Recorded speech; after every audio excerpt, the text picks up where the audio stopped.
আপনি skin care করছেন, কিন্তু আপনার স্কিন কেয়ার ঠিক মতো কাজ করছে না। আপনি কি জানেন আপনার স্কিন কেয়ারের প্রবলেমটা কোথায়?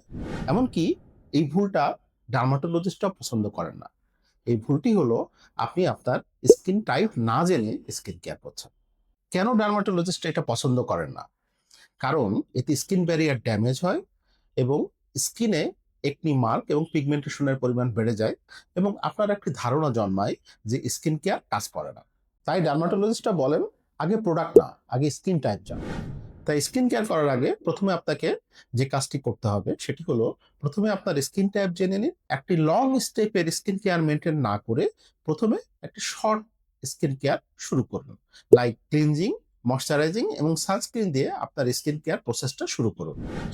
শুধুমাত্র ট্রেন্ডের দিকে ফলো না করে আপনার স্কিন টাইপ এবং স্কিন কনসার্ন অনুযায়ী স্কিন টাইপ শুরু করুন এবং আপনার স্কিনে কোনো প্রবলেম থাকলে ডার্মাটোলজিস্টের পরামর্শ নিন। মনে রাখবেন, সব দামি প্রোডাক্টই ভালো প্রোডাক্ট না। আপনার স্কিনে যেটা শুট করবে সেটাই আপনার স্কিনের জন্য বেস্ট। আপনার স্কিন টাইপ কি ধরনের সেটা আমাদেরকে কমেন্টে লিখে জানান। ধন্যবাদ।